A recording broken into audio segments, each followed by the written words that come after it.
स्वामी विवेकानंद ने अल्प आयु में संन्यास धारण कर लिया था।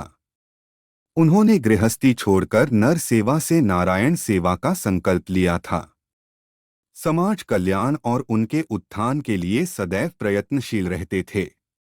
वेदांत धर्म आदि के महत्व को जनसामान्य तक पहुंचाने के लिए वह संघर्षरत थे।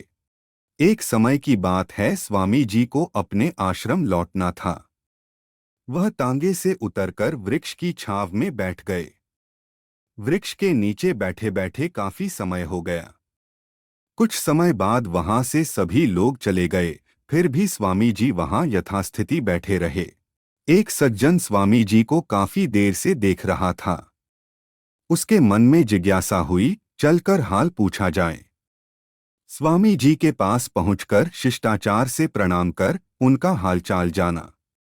स्वामी जी ने बात बात में सज्जन व्यक्ति को बताया, उनके पास आगे की यात्रा करने की राशि नहीं है, इसलिए वह यहाँ विश्राम करने को रुक गए।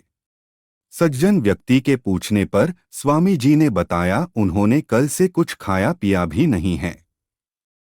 वह व्यक्ति स्वामी जी को अपने घर ले गया। घर में उनका खूब आदर सत्कार हुआ।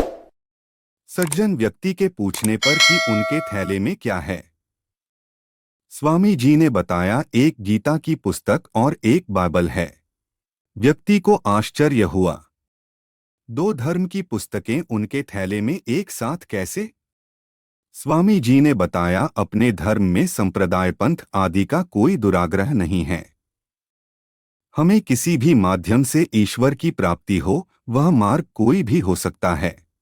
व्यक्ति ने प्रश्न किया, संन्यास जीवन में किसकी आवश्यकता अधिक होती है? इस पर स्वामी जी ने कहा, संन्यास जीवन में स्वयं की होती है, उसके अतिरिक्त किसी और की नहीं। जो सदाचरण करता है, उससे बढ़कर कोई और सन्यासी नहीं हो सकता। अपने शिष्यों के साथ स्वामी जी धार्मिक चर्चा के लिए एक स्थान से दूसरे स्थान जाया करते थे। उनकी ख्याति दूर दूर तक फैली हुई थी। उनसे कथा सुनने और शास्त्रार्थ करने के लिए लोग समय निकालकर कई दिनों की यात्रा तय करके आते थे। ऐसी ही एक धर्म चर्चा के लिए स्वामी जी को दूर गांव जाना था। उनके साथ उनके शिष्यों की टोली भी हुआ करती थी, जो छोटे छोटे गांव में जाकर ईश्वर और मानव के आधारभूत सिद्धांतों को बताया करते थे। एक दिन जब स्वामी जी ज्ञान चर्चा के लिए जा रहे थे, तब उनके शिष्य भी उनके साथ थे। रास्ते में उनके शिष्यों ने छोटे छोटे गड्ढे देखे, जो संभवत कुएं के आकार के थे। शिष्यों को वह गड्ढे अचंभित कर रहे थे। उनमें से एक शिष्य ने स्वामी जी से इन गड्ढों का रहस्य जानना चाहा। इस पर स्वामी जी ने बताया, यह गड्ढे किसी जल्दबाजी में कार्य करने वाले व्यक्ति ने खोदे हैं, जिसमें धैर्य की कमी कूट कूट कर थी। उस व्यक्ति में परिश्रम करने की क्षमता तो थी, किंतु धैर्य की कमी से वह अपने कार्य को सफल नहीं कर पाता।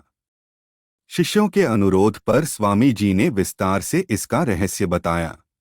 जो व्यक्ति कुआं खोद रहा था, उसमें धैर्य की अपार कमी थी। वह परिश्रम कर एक गड्ढे को ठीक से खोदता तो पानी उसी स्थान पर मिल जाता, किंतु उसमें धैर्य की कमी होने के कारण वह सैकड़ों गड्ढे खोदता रहा, फिर भी उसे पानी नहीं मिला। शिष्यों ने गुरु के उपदेश को अपने दिलोदिमाग में धारण किया और हर्षित मन से आगे की ज्ञान चर्चा के लिए चल पड़े।